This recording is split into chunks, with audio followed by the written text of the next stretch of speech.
Después ya la unidad número 15 ya son los casos clínicos, algunos ejemplos de cómo aplicar todo lo que aprendieron desde la unidad 1 al 14.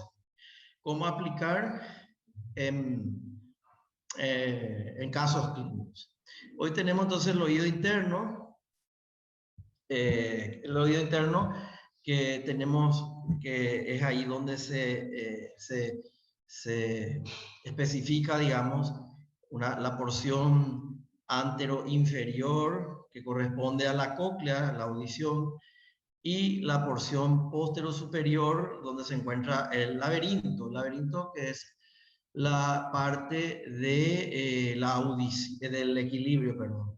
Entonces, el oído ahí es donde se diferencian y cumplen ya sus dos porciones, la parte antero-inferior auditiva y la parte postero-superior equilibrio, todo lo que es el equilibrio. Entonces, en la parte de equilibrio que la vamos a estudiar ahora, intervienen para la evaluación del equilibrio no solo el otorrinolaringólogo, sino también el clínico, para evaluar problemas endocrinológicos, vasculares, el ortopedista y reumatología que evalúa la columna cervical, neurología y neurocirugía que evalúan si hay algunos problemas tumorales, porque debemos recordar que, y otorrinolaringología, debemos recordar que todo lo que es equilibrio nosotros lo dividimos entre el síndrome vestibular o síndrome, mejor dicho, vertiginoso o síndrome vestibular, el vértigo de origen central y de origen periférico. Con eso empezamos. Y vamos discriminando, diferenciando según signos y síntomas y a través de estudios de procedimientos, que hacemos estudios de evaluación por el cual podemos entonces determinar si el paciente tiene un vértigo de origen central, y ahí tenemos el sistema nervioso central, cerebelo, la columna vertebral, la columna cervical, el sistema propioceptivo el sistema oculomotor, es decir, la parte oftalmológica. Por lo tanto, deben pasar también al oftalmólogo para una evaluación de un paciente con vértigo. Y luego tenemos, por la discriminación, como dijimos, por los estudios y por los signos y síntomas, pueden guiarnos para la determinación si es un vértigo periférico, en ese caso, otorrinolaringología. Entonces, periférico, otorrinolaringología, central, el sistema nervioso central y oftalmología. Todos los estudios que podamos hacer en cuanto a investigación por los síntomas, por las evaluaciones neurológicas, nos van a determinar que el paciente tiene un vértigo. Podemos diferenciar del mareo, pero no nos va a determinar en ningún caso no nos va a determinar la topografía de la lesión, es decir, no nos va a dar una ubicación topográfica. Vemos entonces que el oído interno tiene los conductos semicirculares, el utrículo, el sáculo. Esta es la parte anatómica, que siempre le digo que tengan un conocimiento. No vamos a tocar anatomía del oído interno. Entre las exploraciones otoneurológicas, como les dije, evaluamos las lesiones periféricas, las lesiones centrales, como estuvimos ya hablando.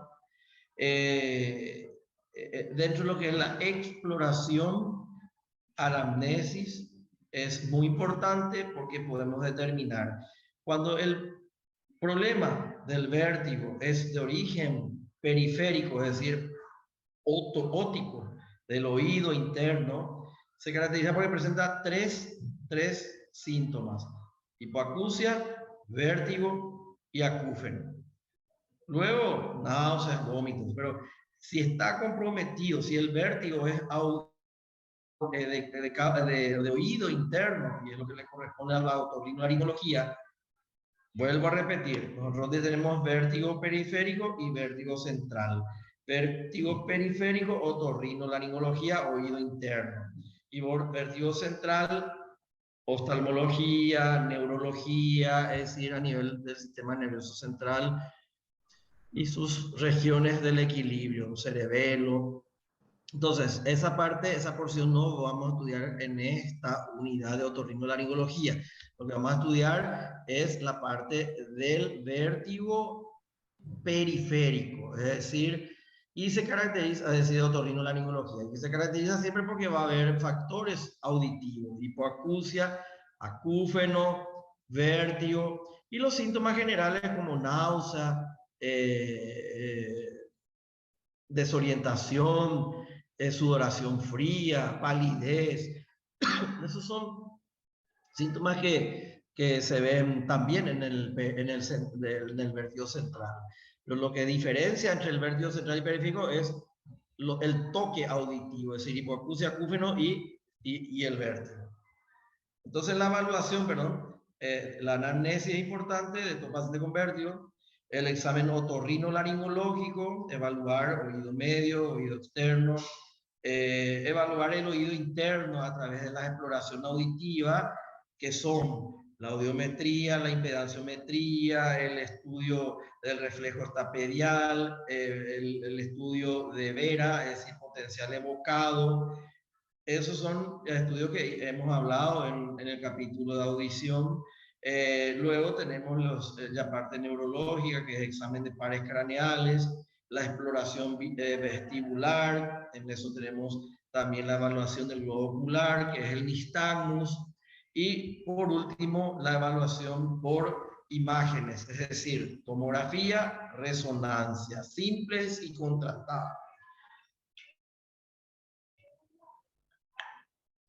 Una diferenciación así grande, digamos, entre el vértigo central y el vértigo periférico es que el paciente en el vértigo central, periférico, perdón, tiene componentes auditivos, como digo. En el central no hay componentes de alteraciones auditivas. ¿Cuál es la diferencia entre vértigo y mareo? El mareo es una sensación de vaivén, es decir, de movimiento de ir hacia adelante, hacia atrás, que va como resultado o provocado por movimientos, ya sea de la posición postural del paciente en cuanto a lo que le rodea, andando en auto, ascensor, avión, ferrocarril, subte, qué sé yo, ¿verdad? Entonces con esos movimientos empieza a aparecer el que está en el bote, en el barco, en el mar, el movimiento del mar, que esas ondas hace que el paciente después de salir y estar en tierra firme, por decir, sienta todavía el movimiento de la embarcación. Por eso se le llama mareo. Hay algunos casos que pueden ir, que debemos estar relacionando o debemos estar evaluando infecciones virales recientes. Por ejemplo, ahora en este caso tenemos muchísimos pacientes con vértigo como consecuencia del COVID y también como ya sea un problema durante la etapa de la enfermedad del COVID o en el post-COVID, quedan con vértigo muchísimos pacientes. Es uno de los síntomas más comunes del COVID. Entonces, ver otros, si hay uso de ototóxicos que produzcan lesión del laberinto. Dijimos que el nistagmus es el movimiento involuntario, los ojos que suelen ocurrir en pacientes con vértigo. Tienen, es como digo, le dije, el movimiento involuntario del ojo. Entonces tenemos una que va de derecha a izquierda, izquierda a derecha, va moviéndose. Y entonces tiene un movimiento lento y una rápida.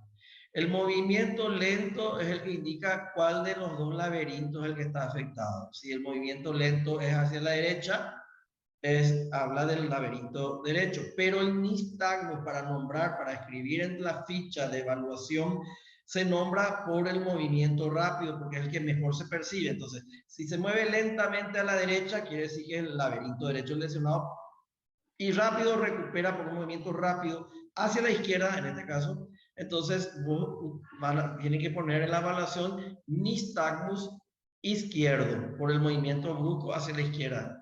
En mi caso de la pantalla, de ustedes está al revés.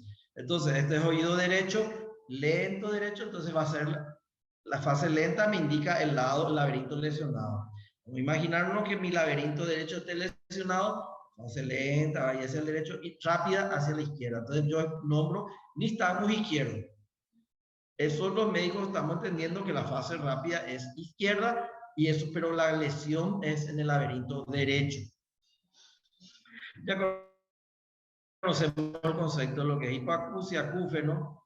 Ya hablamos de los exámenes otorrinolaringológicos, los pares craneanos que estudian también neurología. Ya les cité los estudios que se hacen audiológicos. Entre los estudios neurológicos o de evaluación neurológica, mejor dicho, debemos evaluar las pruebas de Romberg sensibilizado, Utenberger, Babinski, Barani y función cerebelosa. Pero el estudio electronistagmográfico es un estudio, así como el electrocardiograma también del movimiento eléctrico del globo ocular, y que te grafica, y por eso podemos evaluar el movimiento ocular en su fase lenta, en su fase rápida. Muy importante para poder ubicar el lado del oído que pueda estar lesionado. Antes de hacer estos estudios de evaluación, debemos esperar que el paciente tenga por lo menos un reposo de 24 horas, tanto acostado, sin estimular los ojos, los oídos, es decir, reposo en lugar, en la penumbra del dormitorio, sin la tele, sin teléfono, sin estar chateando, qué sé yo, para que todo lo que sea ojos y oídos y sistema nervioso central estén en reposo. El Romberg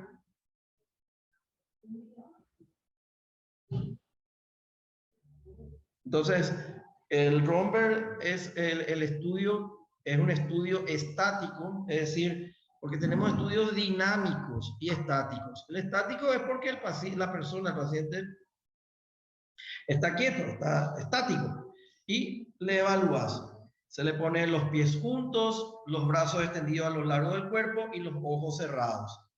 Y ahí vemos si se lateraliza hacia un lado, hacia ambos lados o por todos lados. Entonces, con el lado que se lateraliza, te está indicando el laberinto lesionado. Si yo me quedo, como dice ahí, con los brazos extendidos a los lados del cuerpo, firme, con los pies juntos, brazos a los costados, cierro los ojos y me voy hacia mi derecha, quiere decir que el laberinto derecho es el que está irritado, por lo tanto, es una lesión del laberinto, se va hacia un lado, por lo tanto es un vértigo periférico, laberinto, oído. Pero si el paciente no se equilibra y va para todos los lados, no puede equilibrarse, entonces tenemos hacia adelante, hacia atrás, hacia los lados, entonces hablamos de un vértigo central. No es problema del otorrinolaringólogo. No es problema del otorrinolaringólogo. Entonces, muy fácil, muy simple para evaluar el nistagmus central del periférico. Solo con un estudio, Romberg. El Romberg sensibilizado, el que se pone delante, un pie delante del otro, los brazos a los costados y se cierra el ojo y ahí se empieza a movilizar. Los resultados son los mismos. Si queda equilibrado, normal. Si se lateraliza hacia un lado, vértigo periférico. Si no, si va para adelante, para atrás, estamos hablando de un vértigo, entonces, central. Ya las pruebas de Utenberger y Babinski son estudios dinámicos. Hablamos de estudios estáticos y dinámicos. Estáticos porque el paciente queda quieto. Ahora los dinámicos porque el paciente tiene que moverse. Por ejemplo, en el Utenberger, el paciente camina, marcha en el mismo lugar como un soldado, ahí está marcha, con los brazos extendidos y los ojos cerrados.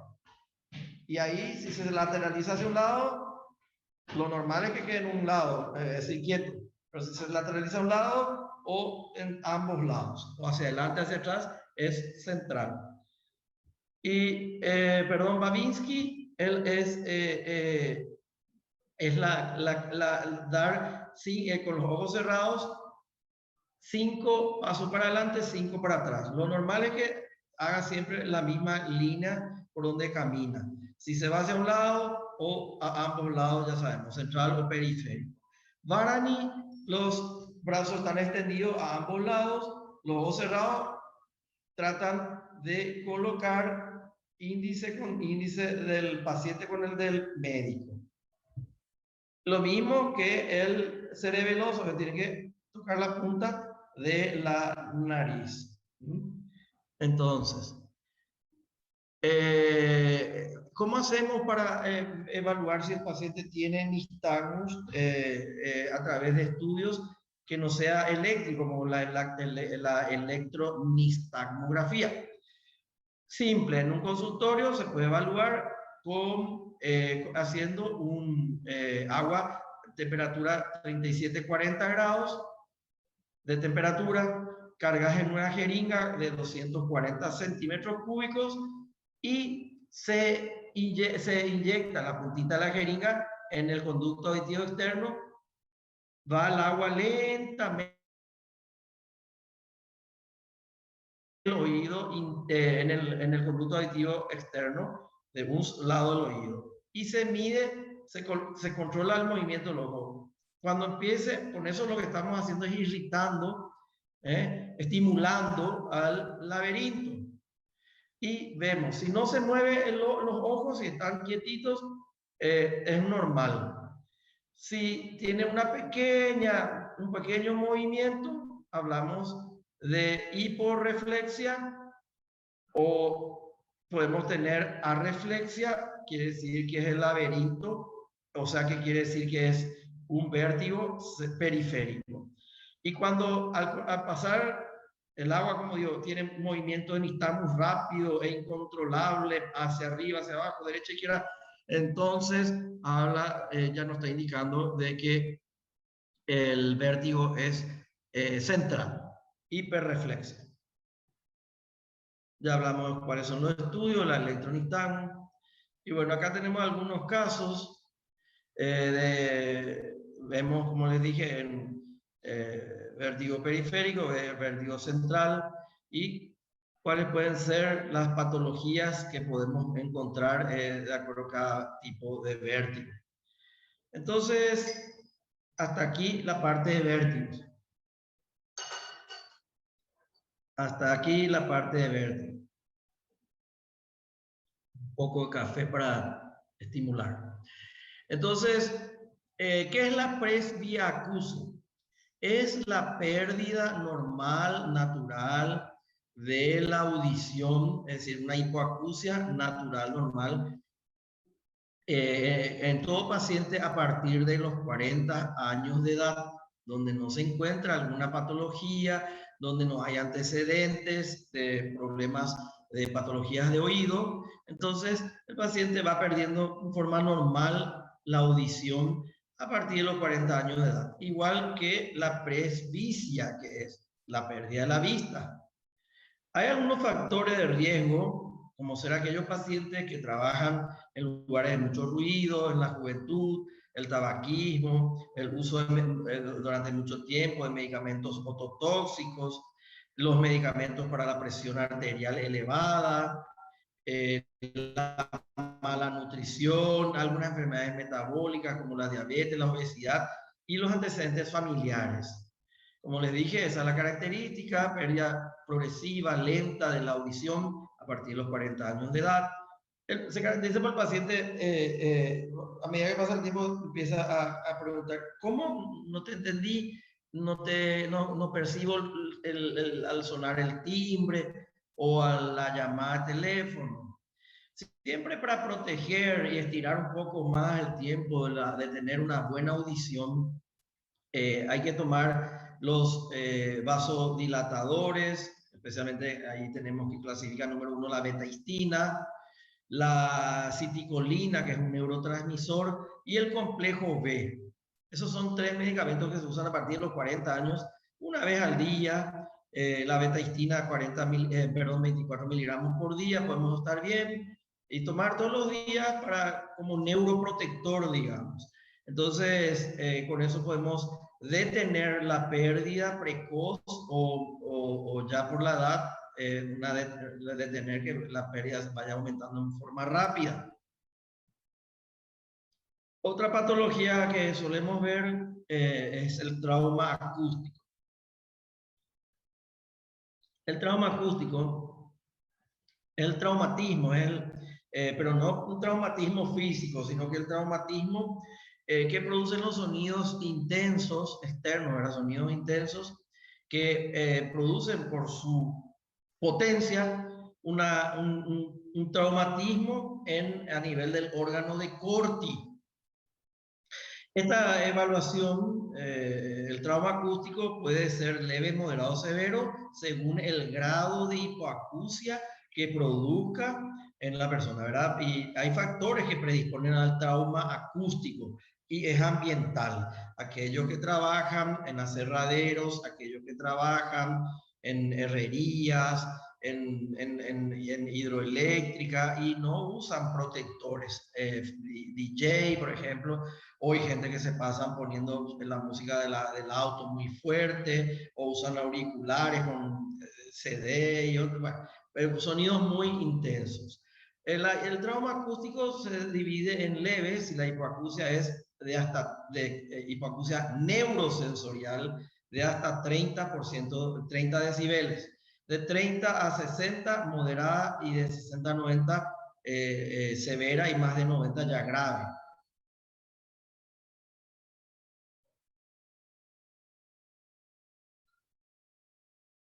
El síndrome Meniere. El síndrome Meniere es una enfermedad del cual se caracteriza porque el paciente presenta hipoacusia. Perdón, antes de pasar a este tema, el trauma acústico, en el caso del trauma acústico, la curva, la caída neurosensorial en la audiometría es en la frecuencia de 4000 Hz. 4000 Hz. En 4000, entre 4000 y 6000 la caída de la audición. Entonces tenemos una buena audición en la audiometría. Luego en 4000, en la frecuencia de 4000 cae y en 6000, 8000 vuelve a recuperar el paciente. Esa curva con esa muesca en la frecuencia de 4000 es la curva típica de paciente con trauma acústico. Bueno, el síndrome Meniere, como les dije, es una hipoacusia acompañado de vértigo y acúfeno. La causa no se conoce hasta hoy día. Hay factores que predisponen, pero la causa no se sabe. Por lo tanto, no existe tampoco un tratamiento que pueda hacer de que el paciente no tenga más este síndrome Meniere. La característica es que estos síntomas de hipoacusia, vértigo y acúfeno son, a medida que pasa el tiempo, se vuelven más frecuentes, se vuelven más intensos y se vuelven de mayor duración los síntomas de vértigo, hipoacusia y acúfeno. Y luego de cierto tiempo empieza nuevamente a prolongarse la frecuencia, intensidad y duración del vértigo, de la hipoacusia y del acúfeno. Como le dije, no se sabe la causa. El tratamiento es sintomático. Al paciente en esos días de vértigo se le prohíbe manejar, estar en la cocina, porque muchas veces, como es en forma súbita, el vértigo puede entonces caer sobre una fritadora, se puede caer en la escalera, ciertos trabajos ya no puede hacer más, de ser pintor de edificio. Entonces, manejar no conviene porque el vértigo en una curva puede aparecer y producir un accidente. El sedante laberíntico número 1 es el diazepam. Se hace dieta hiposódica, se dan diuréticos, la betahistina, que es un vasodilatador. Siempre, como es incapacitante, conviene ayudarle al paciente con apoyo psicológico. En algunos casos tenemos que llegar al tratamiento quirúrgico cuando ya se vuelve irreversible, muy frecuente, muy incapacitante. Entonces debemos hacer la cirugía del corte del nervio vestibular que está en el conducto auditivo interno. El neurinoma del acústico. El neurinoma del acústico es un tumor que tiene un crecimiento lento, que es en la fase inicial, que es una fase otológica porque él se manifiesta por vértigo, hipoacusia y acúfeno, y que con el transcurso del tiempo el tumor puede crecer y romper el conducto auditivo interno y volverse ya en la fase neurológica. De ser solo fase otológica, también vamos a pasar a la fase neurológica, donde podemos encontrar lesiones cerebelosas, podemos tener lesión del trigémino, un póculo motor. Los estudios siempre lo mismo: audiometría, logo, electronistamografía, potencial evocado, y la imagen es lo que nos hace el diagnóstico. La tomografía simple y contrastada y la resonancia simple y contrastada. El tratamiento quirúrgico para extirpar la masa tumoral. La neuronitis vestibular es, como dice, no es una afección del sistema nervioso del nervio vestibular, pero como es específico del vestibular y no del nervio auditivo, por lo tanto a eso se le llama neuronitis vestibular. No altera el nervio auditivo. También es un cuadro agudo, recurrente, y que siempre tiene algo que ver con alguna afección viral o bacteriana del sistema del árbol respiratorio. Se caracteriza también porque las crisis pueden ir, los periodos pueden ir aumentando en la intensidad. Evaluar nos va a ayudar mucho, ¿verdad? Evaluar en cuanto a si el vértigo central o periférico, las pruebas neurológicas, el nistagmus, el tratamiento es sintomático. Lo más importante de todo dentro del tratamiento es el reposo del paciente. El vértigo postural paroxístico benigno. Como dice su nombre, es postural. Es decir, con los cambios de postura. Está sentado, se levanta, aparece el vértigo. Está acostado, se sienta, le aparece el vértigo.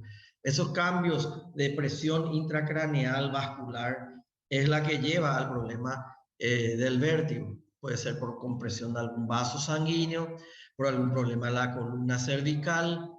Entonces, la característica es que como hay una diferencia de vascular cerebral, enseguida al colocarse en una postura fija, se vuelve a equilibrar. Eso puede durar entre 30, 10, 15, 30 segundos.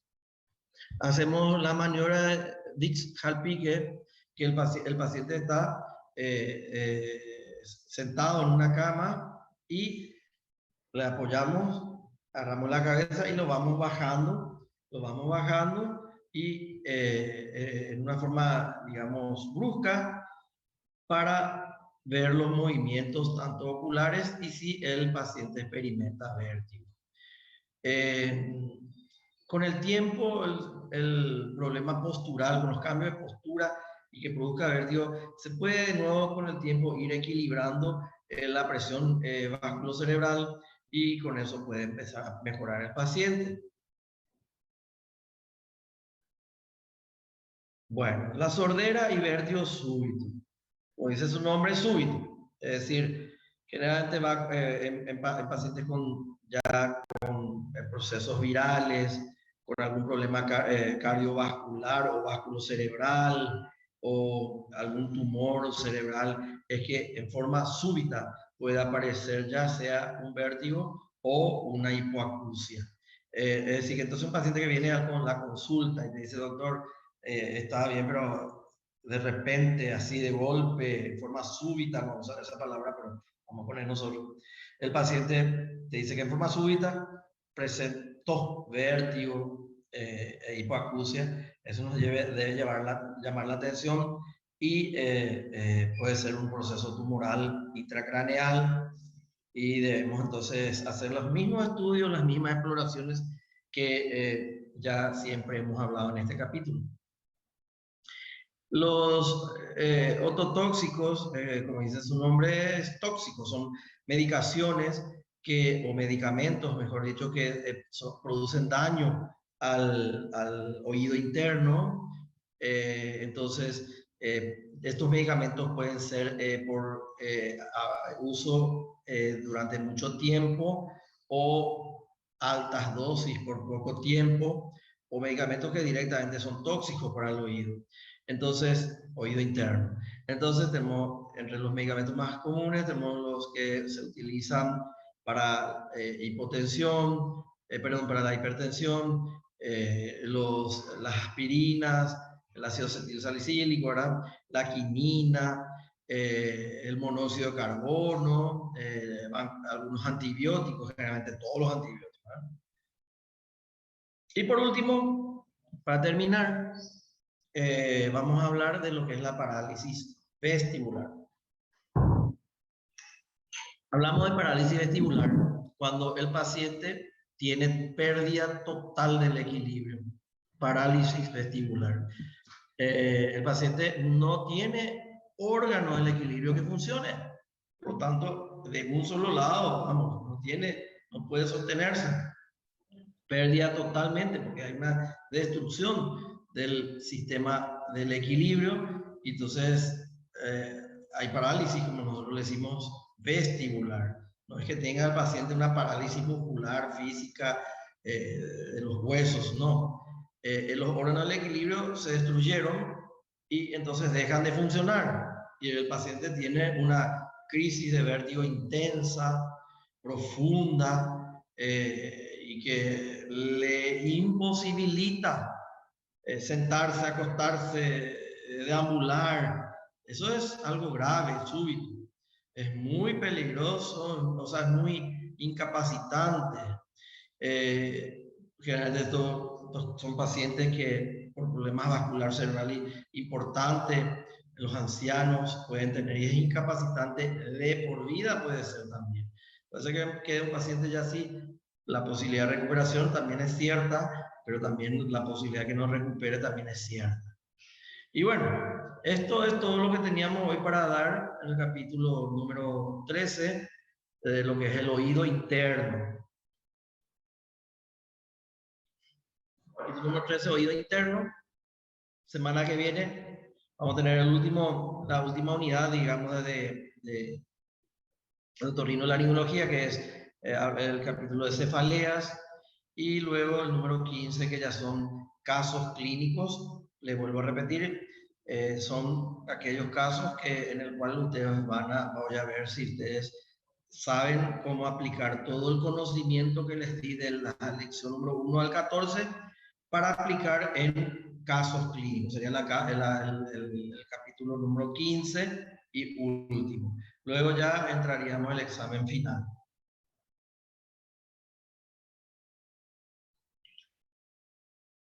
¿Alguna pregunta? Renan, Mateos. Bueno, por lo visto no hay preguntas, están todos muy bien. Marcelo, Nancy, Wesley, Ali, Carlos, Marcela, Wellington, Elton, Tiago, Aramí, Lama. Muy pocos están presentes, ¿eh? Muy pocos. Y bueno, eso ya saben muy bien que el 80% de presencia es para habilitar para los exámenes. Y gracias por todo. Averigüen con su delegado cuándo es el segundo parcial y cuándo es el examen ya final presencial.